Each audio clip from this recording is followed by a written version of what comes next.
Assalamualaikum warahmatullahi wabarakatuh.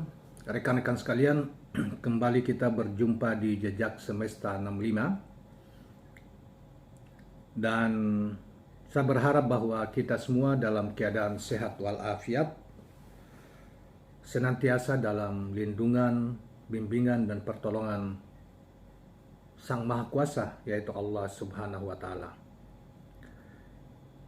Kawan-kawan, kali ini kita akan menyampaikan satu berita yang dimuat di portal Gelora News ya, tanggal 8 Januari 2023. Dengan judul Anies Baswedan dibandingkan dengan Jokowi. Refli Harun, _2, saat ini Anies lebih disambut. Judulnya seperti itu, tetapi nanti di Twitter, di YouTube kita, ini judul terlalu panjang. Kita akan sederhanakan. Baiklah kawan-kawan sekalian, kita coba untuk membacakan berita tentang ini. Publik saat ini makin membandingkan kedatangan calon presiden capres yang diusung Partai Nasdem, Anies Rashid Baswedan, dicoba dibandingkan dengan Presiden Joko Widodo, Jokowi presiden saat ini.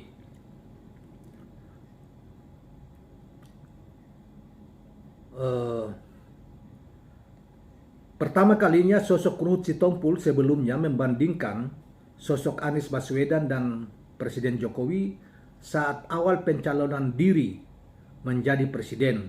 Maksudnya Anies pada saat itu baru di awal dicapreskan oleh Nasdem. Namun analogi ini kemudian dibahas oleh pengamat politik Profesor Refli Harun.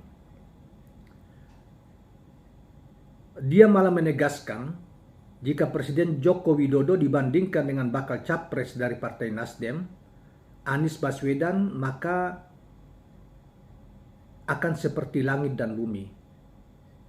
Jadi ini kelihatannya ini yang dimaksud Ruhut Sitompul ya, yang mengatakan kalau jika dibandingkan calon presiden dari Nasdem itu yang pertama kali dicapreskan oleh Nasdem akhir tahun lalu dengan Pak Jokowi, itu menurut Ruhut itu seperti langit membandingkan langit dan bumi.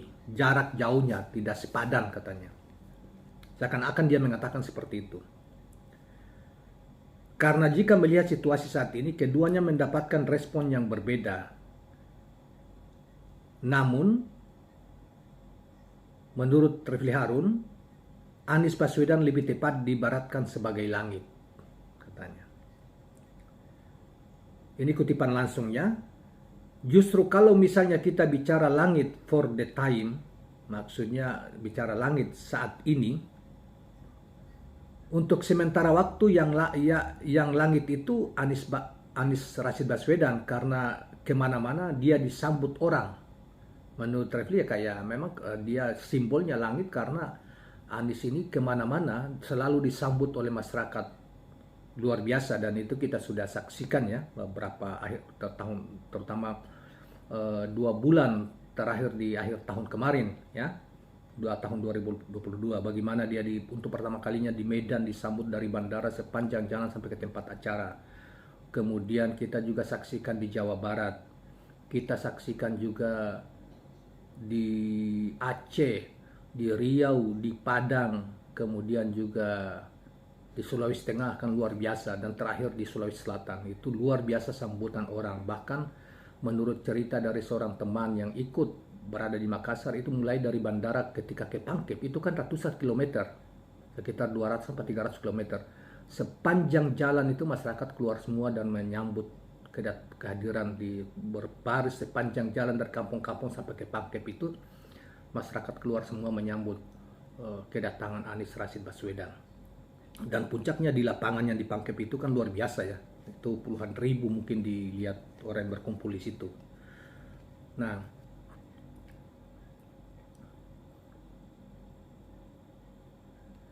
justru kalau misalnya kita ini menurut Refli Harun ya, pernyataan Refli Harun ini. Justru kalau misalnya kita bicara langit for the time, untuk sementara waktu ya langit itu adalah Anies Rashid Baswedan, karena kemana-mana dia disambut luar biasa, disambut oleh masyarakat ya. Karena orang melihat dia sebagai harapan baru, jadi menurut dia ya kenapa disambut luar biasa, karena Anies ini sebagai simbol, sebagai harapan baru Indonesia ke depan, harapan bagi masyarakat untuk perubahan Indonesia jauh lebih sejahtera dan berkeadilan. Itulah kira-kira kita bisa menangkap apa yang dimaksud. Refli Harun menyebut hal itulah yang membedakan Anies dengan bakal calon yang dianggap bagian dari kekuasaan. Jadi dia mengatakan berbeda dengan bakal calon yang lain yang nanti dianggap apalagi di-endorse oleh kekuasaan saat ini gitu loh. Dan kekuasaan saat ini menurut hasil survei Litbang Kompas mengatakan jika Pak Presiden Jokowi mengendorse calon presidennya, maka yang ikut dia hanya sekitar 15%. Yang ikut mendukung calonnya Pak Jokowi gitu loh. Itu menurut hasil survei Litbang Kompas ya, sekitar bulan Agustus yang lalu. Selanjutnya saudara sekalian, saya lihat, kata Refli lagi, saya lihat kondisi hari ini kalau Anies ke daerah jauh lebih disambut dibandingkan Pak Jokowi. Sekalipun sama-sama genuine. Ya, kalau dalam hal rekayasa mobilisasi ya jelas saja Presiden memiliki semua fasilitas, tapi itu sekali lagi bukan salah Presiden Jokowi. Jadi kalau Pak Jokowi disambut itu bisa direkayasa, disambut dengan fasilitas yang banyak, itu wajar karena dia sebagai presiden gitu. Tetapi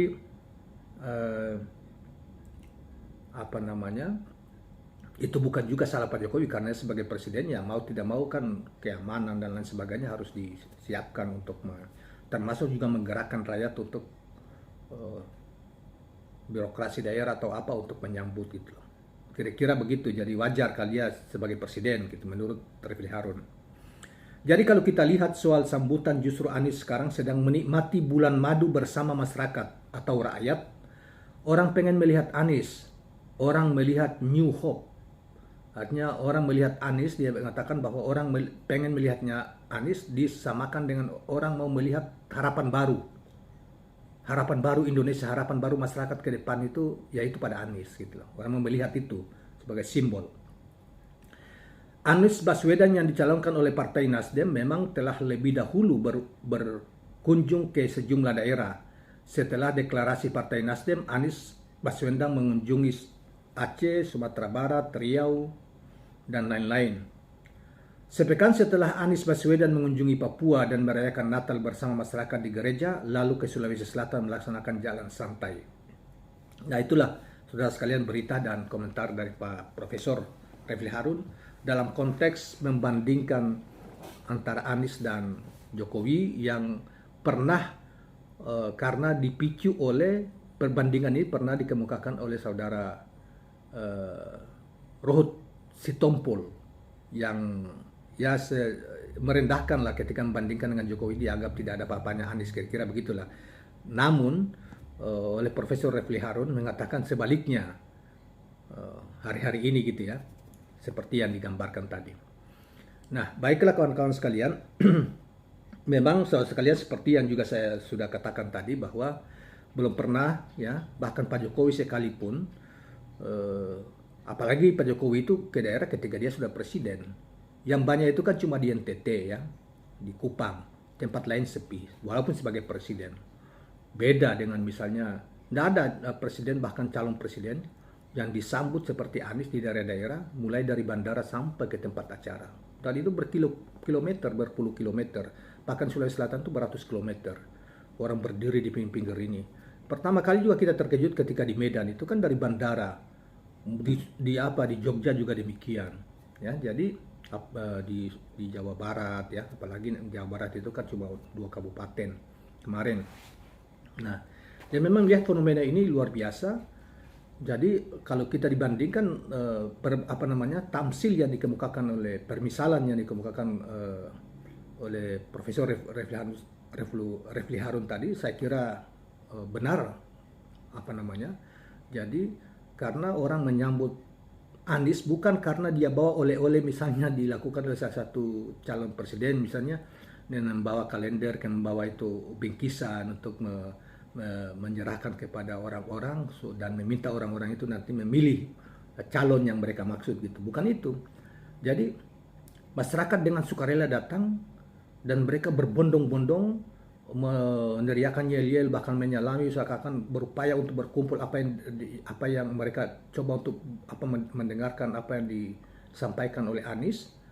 Dan ya mungkin karena seperti dikatakan oleh Refli Harun bahwa Anies ini sudah menjadi simbol harapan baru ke depan Indonesia untuk mewujudkan kesejahteraan mereka dan juga mungkin keadilan gitu ya bagi mereka. Karena memang sekalian secara sosial politik maupun ekonomi memang timpang benar ya situasi kondisi negeri kita hari-hari ini memang sangat sulit. Memang orang di satu sisi orang sulit mendapatkan pekerjaan, tetapi di sisi yang lain pemerintah membiarkan berbondong-bondong masuknya tenaga kerja asing misalnya dari China ya, yang bekerja di semua sektor, terutama di sektor pertambangan. Jadi rakyat kemudian ini fenomena yang sebetulnya sangat tidak disenangi oleh masyarakat, oleh kita lah sebetulnya. Kenapa? Ada apa pemerintah seperti ini gitu. Padahal dulu ketika berkampanye menjanjikan 10 juta lapangan kerja baru bagi angkatan tenaga kerja baru. Kemudian yang lain, hari-hari ini kan orang juga semua tahu bahwa harga-harga kebutuhan pokok itu dari tahun kemarin itu secara diam-diam naik. Kemudian listrik naik, energi naik, minyak naik yang sebelumnya dijanjikan tidak akan dinaikkan ketika melakukan kampanye presiden sejak dari periode pertama. Tapi ini semua seakan-akan nonsens dari rejim hari ini gitu ya, termasuk impor dan lain sebagainya. Itu kan bagian-bagian yang dikatakan bahwa tidak akan pernah akan impor, harga-harga tidak akan naik, listrik tidak akan naik, minyak tidak naik, tetapi kenyataannya itu semua hanya omong kosong semua. Dan rakyat kemudian juga tenaga kerja misalnya, rakyat semakin berat menghadapi kehidupan sehingga begitu muncul Anies yang dianggap berlawanan, bukan bagian dari kekuasaan hari ini, di mana-mana rakyat menyambutnya. Oleh karena itu pemerintah kemudian berbagai macam cara mencoba untuk bukan menghalangi gitu ya, kasarnya menghalangi, termasuk juga ada indikasi menggunakan kekuatan hukum, lembaga-lembaga hukum misalnya KPK untuk mencoba untuk mencari celah bagaimana menghentikan Anies Baswedan yang secara nyata bahwa mereka tidak menginginkan partai-partai berkuasa, termasuk juga rejim sekarang ini tidak menginginkan pengganti atau penggantinya yang akan datang itu bukanlah Anies tapi disiapkan oleh orang lain yang diharapkan bahwa ke depan sehingga soft landing lah kira-kira, sehingga apapun kebijakan yang hari ini dianggap bermasalah, mungkin dianggap bermasalah, itu bisa tidak disoal oleh pengganti yang diinginkan di masa yang akan datang. Mereka khawatir kalau jangan sampai Anies kalau misalnya menjadi presiden bisa disoal kebijakan-kebijakan yang bisa merugikan negara, bisa merugikan rakyat, bahkan bisa bersifat KKN seperti yang digembar-gemborkan dulu di zaman Pak Harto. Tetapi sesungguhnya KKN di zaman ini seperti yang dikemukakan oleh Mahfud MD, Menteri Menko Polhukam pada bulan yang lalu, dan beredar luas rekamannya ketika wawancara, katakan korupsi hari ini luar biasa korupsinya, KKN-nya dibanding misalnya zaman Orde Baru. Itu bukan pernyataan kita hanya meminjam apa yang diungkapkan oleh salah satu menteri dari rejim ini, yaitu Pak Mahfud MD. Terima kasih kawan-kawan sekalian, jangan lupa subscribe, like, dan share channel ini. Assalamualaikum warahmatullahi wabarakatuh.